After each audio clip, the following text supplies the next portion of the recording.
All right, welcome to Hoops Tonight, presented by FanDuel here at The Volume. Happy Thursday, everybody. We have almost made it to the weekend. 2 more videos this week. Today, we're going to be covering the top 10 players in the league, although there are some caveats there we're going to get to here in a second. And then tomorrow, we'll do one more film breakdown based on a handful of games tonight and last night. And then we'll head into the weekend. You guys know the drill. Before we get started, subscribe to The Volume's YouTube channel so you don't miss any more of our videos. Follow me on Twitter at _JasonLT so you guys don't miss any show announcements. That is also where you're going to get any NBA footage, since I have some limitations on what I can use on YouTube. I also just got set up with some cool new software to do some annotations and some cool things that'll make those film breakdowns a little bit more high quality and a little bit more interactive. I'm very excited for that. And then last but not least, if for whatever reason you guys miss one of these videos and you can't get back over to YouTube for any reason, you can find them wherever you get your podcasts under Hoops Tonight. So obviously I wanted to kind of oscillate back and forth every week between power rankings, focusing on the teams that are playing best as of late, and then, players, and focusing on which players are playing best as of late. I don't want this to be a top 10 players in the world, like at any static moment type of thing. I think that really should only be approached after the playoffs.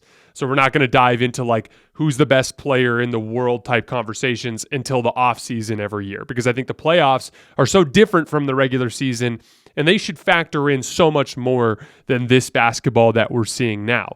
But at the same time, I also don't want it just to be kind of like a generic race to the MVP kind of thing either, not just a traditional MVP ladder. I want this to be a mix of who's playing the best basketball during this regular season and also who's playing the best basketball over the last 2 weeks. A lot of times over the course of an NBA season, we'll look at a guy's averages and we'll be like, Kyle Kuzma's averaging 18 points per game or whatever. But then there will be like a stretch where it's like February, and over, a 7 or 8 game stretch over 2 weeks, like Kyle will average 31 points with like 12 rebounds or something like that. And too often that specific type of stretch of basketball gets overlooked for one reason or another. And that's what I kind of see as an opportunity with this list. It's going to be a combination of who's playing the best during the season, but also who's playing the best since the last time we did one of these lists. So it's going to be a great opportunity for us to shout out players when they go on hot streaks and they play 5, 6, 7 games in a row that are really good basketball. This first list is just going to be focused on the first 3 weeks of the regular season. So without any further ado, let's start with number 10, Ja Morant. So he's averaging 29, 6, and 7 this year on 59% true shooting, 45% on 5 3-point shots per game. And we talked about Ja Morant this summer when we were doing our player rankings. I talked a lot about how I view him as the shoe-in to be the best version of these hyper-athletic guards that have come through the league. Derrick Rose, Russell Westbrook, John Wall. We've seen this kind of guy a million times. I'd even say De'Aaron Fox kind of fits that role a little bit. Ja Morant is, in my opinion, going to be far and away better than any of those guys. And one of the biggest reasons why is I told you guys that I liked his jump shot form.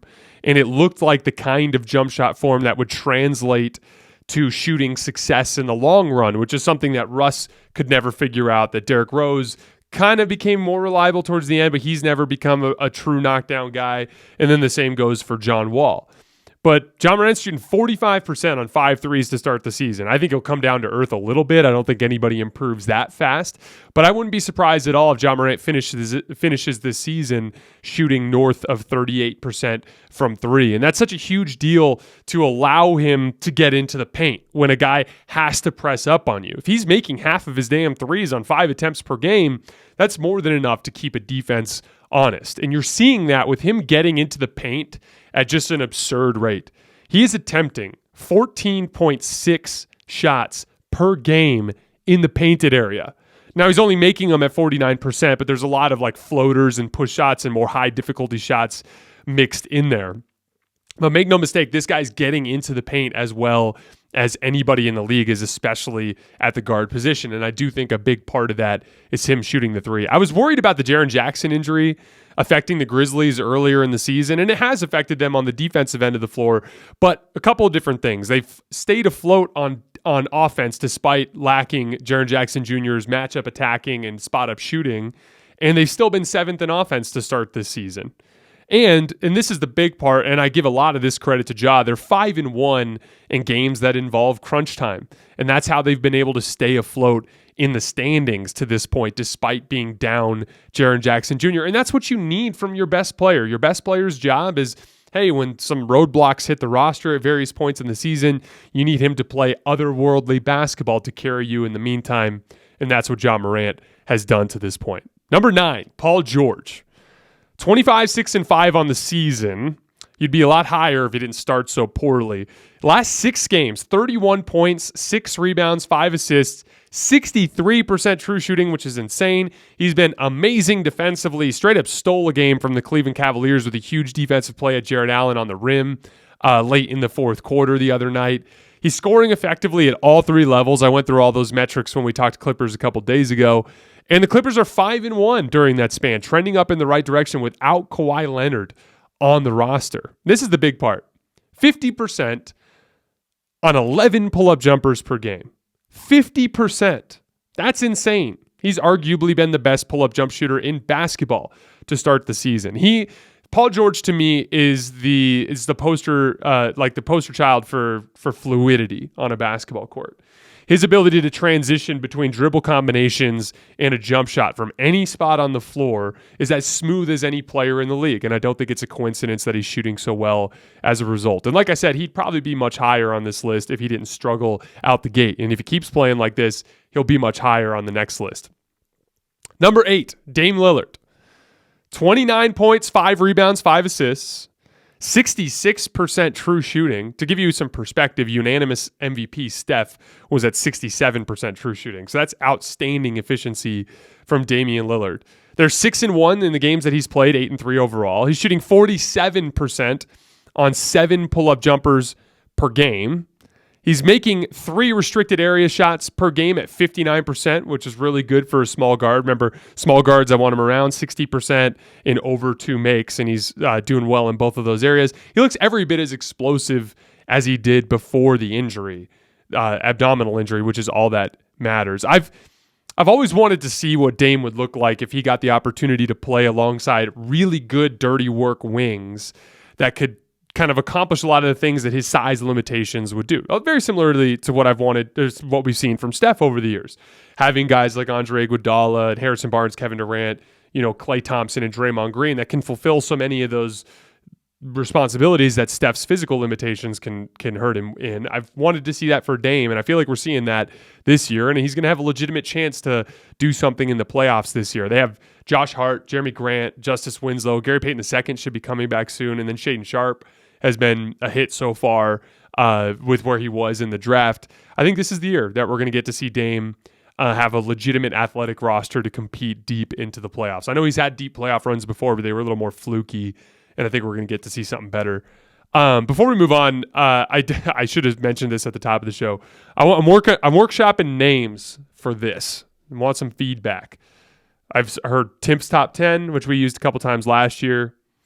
We also had one from our producer Ryan that I really liked. It's GOAT for greatest of all today.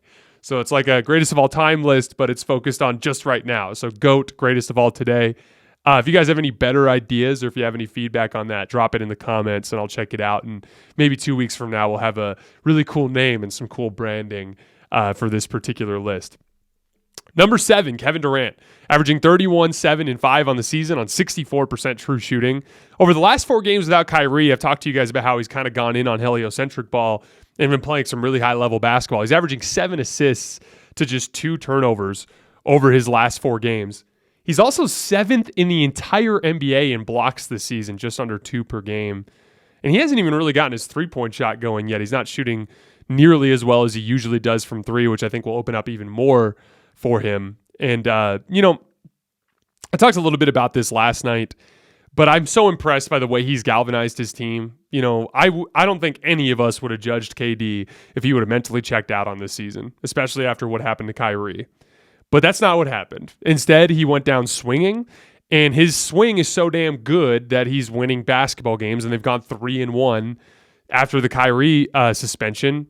Every bit at the peak of his powers, Kevin freaking Durant. And the only reason I have him down at 7 is because that first stretch of the season, I think he wasn't quite as good defensively as he could have been and not quite as good on the glass as he could have been. I thought he was partially to blame for the way that his team wasn't committed to the work, in large part because leadership sets an example. And if the leader buys into the coach, everyone else does. But regardless of whatever that was, he's very bought into Jacques Vaughn, and he's playing good basketball now, and the team is turning around. So I have KD at 7. Number 6, Luka Doncic. 35, 8, and 8, which is absurd. 60% true shooting. He's only shooting 28% on off the dribble threes so far this year. That's been the one thing that's been kind of lagging behind. And everybody in the league should be seriously concerned, because if those start falling, it's going to get even tougher to stop him. I would say that this is probably his worst defensive season, which is a big part of why I have him down as far as he is, which I think partially contributes to things like the team underachieving to a certain extent. Bad loss in Orlando last night. Again, I think when you bait Luka into ISOs, a lot like the Magic did, you can fatigue him and he can go cold like he did last night. I wanted to talk for a second about this Luka thing, because I think people are going to turn on him soon. His usage rate is super high, which is inherently an unlikable style of basketball. Not competing on the defensive end of the floor. There's a lot of things that he does that are unlikable to a lot of basketball fans. And I think people are going to turn on him and try to compare him to James Harden. And all I would say is so much of this particular brand of basketball that Luka's playing right now is a product of the situation. They lost their backup ball handler. They moved their third ball handler up into that second slot. They're just not the same level of dribble creation team that they were last year. And there's this idea that Luka just wouldn't be able to play with someone else. I find him to be an incredibly cerebral basketball player. I have a feeling that if Brad Beal came to play for the Mavericks after a trade, that Luka and him would fit perfectly. He's a smart basketball player. He's going to find a way to adapt to new situations. He's adapting to the limited dribble creation from this Mavericks team by upping his usage. And he's having his highest scoring season of his career and also at a 60% true shooting rate. So you can't even get mad at him on the efficiency side of things. So honestly, Luka is playing an ugly brand of basketball because that's what the situation dictates.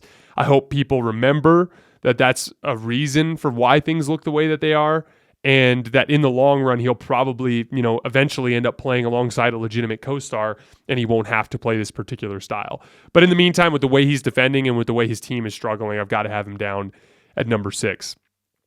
Number 5, Devin Booker. 28, 4, and 6, which is a career high for him in points. 60% true shooting, which is the second best mark of his career.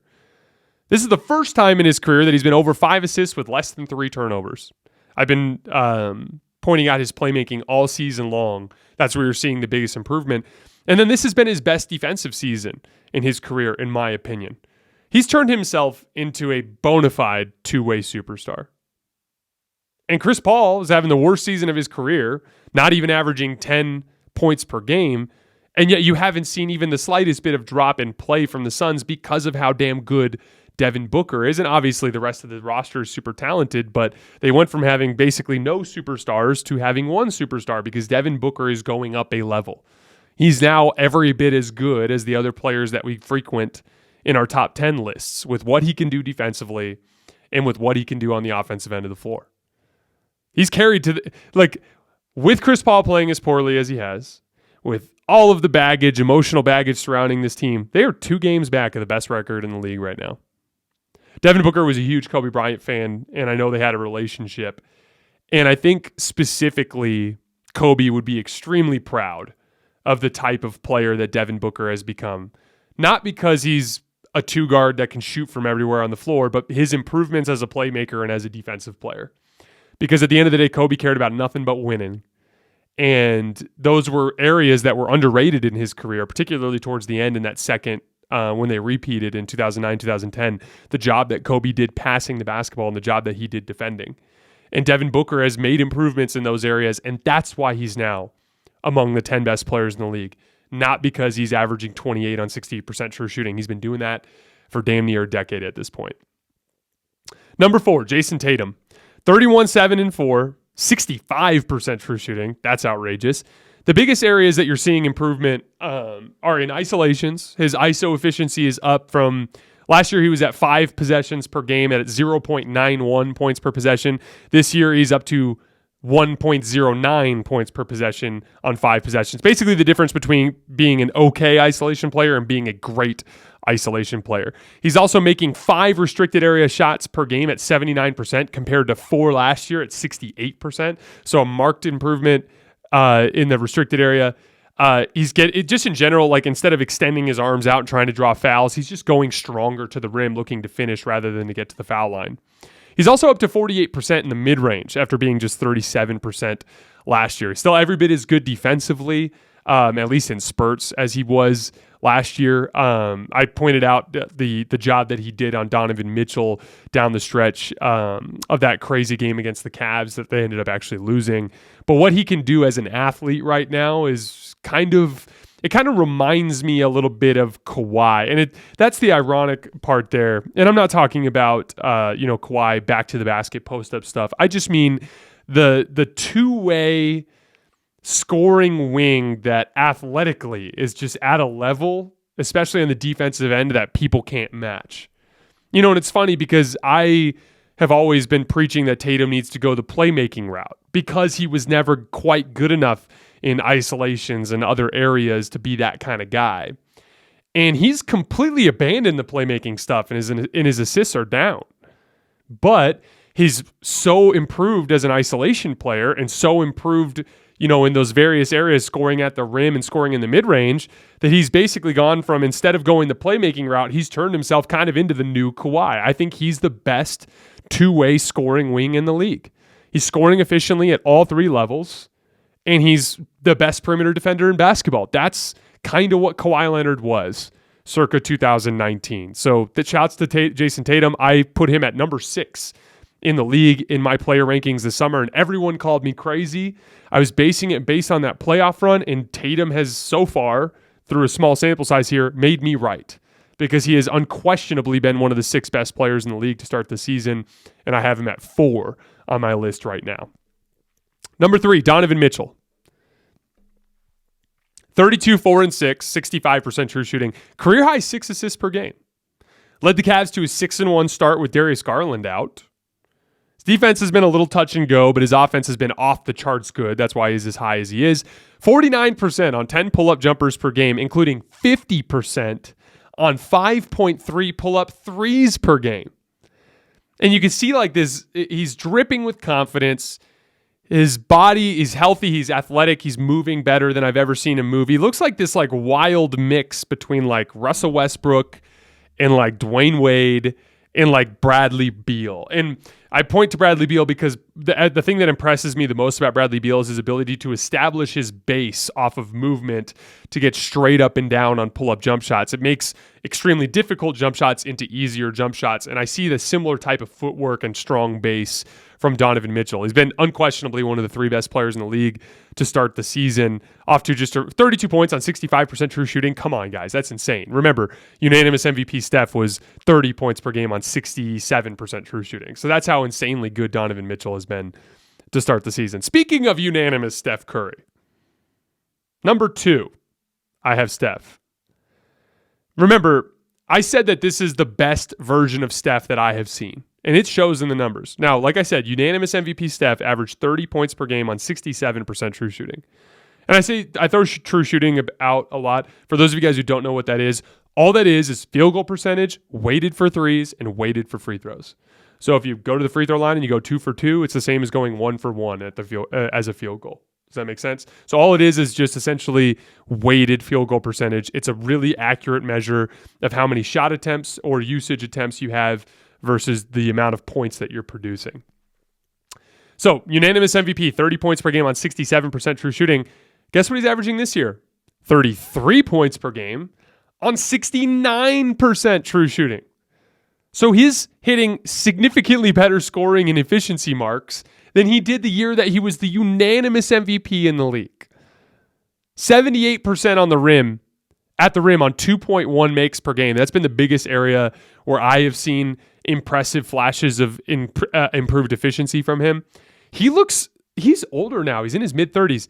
He looks as explosive as I've ever seen him. Getting to the rim, getting to his spots. Incredibly impressive physically right now, and he's got to be the biggest source of optimism for the Warriors. The Warriors are off to a rough start. They have a negative net rating right now, but they've been great with Steph on the floor. In fact, they've been 28.2 points per 100 possessions better with Steph on the floor versus when he's off.